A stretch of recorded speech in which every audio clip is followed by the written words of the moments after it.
په 11 تاریخ د 9 په ورځ باندې د پښتنو د لیډر د حیات محمد خان شیرپو برسی ده. نو د هغوی برسی چې کوم دی د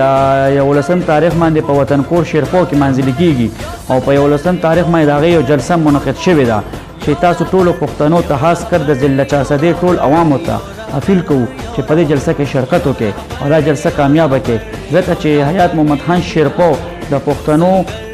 یووالي دپاره د پښتنو د یو ځای کېدو دپاره هغوی چې کوم دی کومې هلې ځلې کړي دي، کوم دغه کړی دی، نو هغه د چا نه پټ نه دي. حیات محمد خان شیرپو چې کوم دی او داسې سیاستدان و چې هغه د سیاست چې کوم دی د ډرینګ روم نه راایستلو بلکې عوامو ته یې ښولو. هغوی چې کوم دی د ګورنر هاوس کله چې ګورنر هغوی د ګورنر هاوس دروازې د عوامو دپاره کلو کړی وې، بلکل هغه یو عوامي سړی و او عوامو ته ریکویسټ کوو چې تاسو ټول په 11 تاریخ باندې په دې برسۍ کې شرکت وکړئ او د ملي رهبر جناب آفتاب احمد خان شیرپو مټې مضبوطې کړئ، لاس مضبوط کړئ.